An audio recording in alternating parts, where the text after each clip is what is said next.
ছাত্রদল নেতা তৌকির আহমেদের ওয়ারে ন্যাক্কারজনক হামলার প্রতিবাদে বিক্ষোভ মিছিল ও প্রতিবাদ সমাবেশ অনুষ্ঠিত হয়ে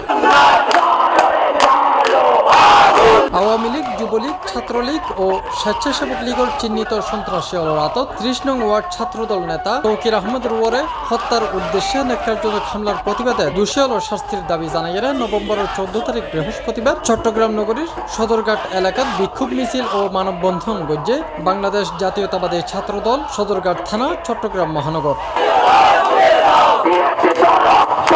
সদরঘাট থানা ছাত্রদলের আহ্বায়ক ইউনুস মিয়া জুয়েলের নেতৃত্বে উপস্থিত আছেন সদরঘাট থানা ছাত্রদলের সদস্য সচিব কায়সার হামিদ রাব্বি, সিনিয়র যুগ্ম আহ্বায়ক নাহিদ আলী, মেহেদি হাসান মিরাজ, সদস্য সাইফুল সহ আরো বোধকেই। বিএনপি নামধারী আওয়ামী লীগ, যুবলীগের এবং ছাত্রলীগের এই চিহ্নিত সন্ত্রাসী আমার ছেলের উপর হত্যার উদ্দেশ্যে তার উদ্দেশ্যে যে হামলা করছে তাই আল্লাহ এখনো মৃত্যুর লগে ফানজালরের এখনো পর্যন্ত চিহ্নিত সন্ত্রাসীগুণ ওপেন রাস্তায় চলাফেরা করে তারারে এখনো পর্যন্ত আইনের আতত নোয়ানে।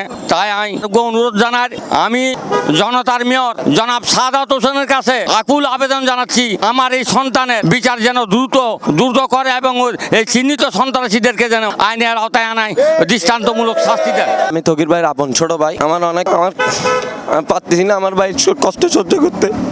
আমার এই ভাইকে কিভাবে আমি বাঁচাবো? আমার ভাই মৃত্যুর সাথে পাঞ্জা লড়তেছে।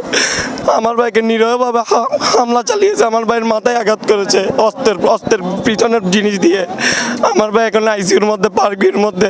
মূলত ঘটনা ইয়ে নরক মাস্টার লাইনের মধ্যে মাদক ব্যবসা চলে, কামালগড়ের মধ্যে সাদাবাজি চলে। আরা ব্যাগিংকে জুই নিয়ে আর ব্যাগিং জ্বর হয় মানে আরোগ্য বিক্ষোভ প্রতিবাদ করে বেলায় এই এডে তো অতর্কিত ভাবে এর সাইডের নেতৃত্বে সাইডের ভাই সরু আসিফ, তারপর আবিদ, তারপর মাসুম, আশিক, ইরফান, ইরফাস আরো ইতার গ্রুপ আরো বহুত আছে।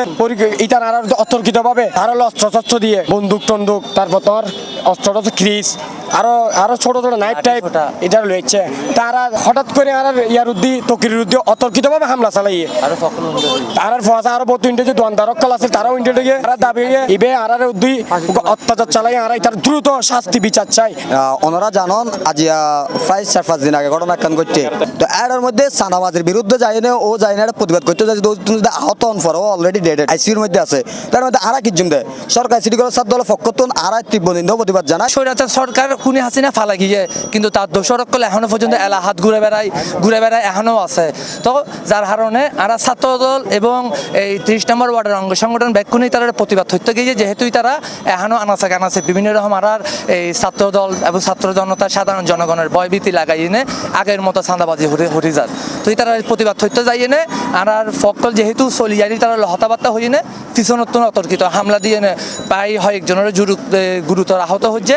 তার মধ্যে তকির পেশা আহত হচ্ছে, তার মাথাত মিদে জখম হরি ফেলাইয়ে জীবন সন্ধিকানত আছে। তে আসলে বাঁচিব কিনা আর হইতে না পারি ব্যাকুনের হাতে দোয়া চাই এবং আর দাবি যারা চিহ্নিত এই 30 নম্বর ওয়ার্ড এবং আশেপাশে এলাকাতুন যারা এনে তারা হামলা হচ্ছে, যারা চিহ্নিত আওয়ামী সন্ত্রাসী যারা তারা জড়িত দৃষ্টান্তমূলক শাস্তি চাই। 30 নম্বর ওয়ার্ড এবং মাদার বাড়ি এলাকায় সন্ত্রাসী ছাত্রলীগ, যুবলীগ, আওয়ামী লীগ কর্তৃক যেভাবে ওরা প্রশাসন দৃষ্টি গোচরে ঘোরাফেরা করে মাদকবাজি, চাঁদাবাজি, দখলবাজি সহ নানা অপকর্ম করে লিপ্ত এখনো ঘুরে বেড়াচ্ছে, প্রশাসনের দৃষ্টি ঘুষরে করে যাচ্ছে। ইদানিং এর ভিতর মাদার বাড়িতে মাদক ব্যবসায়ীদের বিরুদ্ধে প্রতিবাদ করতে গিয়ে আমাদের সহযোদ্ধা সদরঘাট থানা ছাত্রদল নেতা তকির ভাইয়ের উপর তকির ভাই এখানে প্রতিবাদ করতে যাওয়ার পর তার জখম করে ফেলে। তকির ভাই এখন পার্ক বি হাসপাতালে লাইফ সাপোর্টে আছে, মৃত্যু সজ্জায় আছে। আমি এর তীব্র নিন্দা প্রতিবাদ আমি আর ভাইয়ের যথার্থ বিচার চাই। আমি বাংলাদেশ ছাত্রদল 30 নম্বর ওয়ার্ড পক্ষতুন আর যেদিন বড় ভাই আছে আর যুব দল আর ছাত্র দলের ইসলামী কলেজ, সিটি কলেজ সকলের বাইরের পক্ষতুন নাই আর বাইরের যথার্থ বিচার চাই। C+TV চট্টগ্রাম।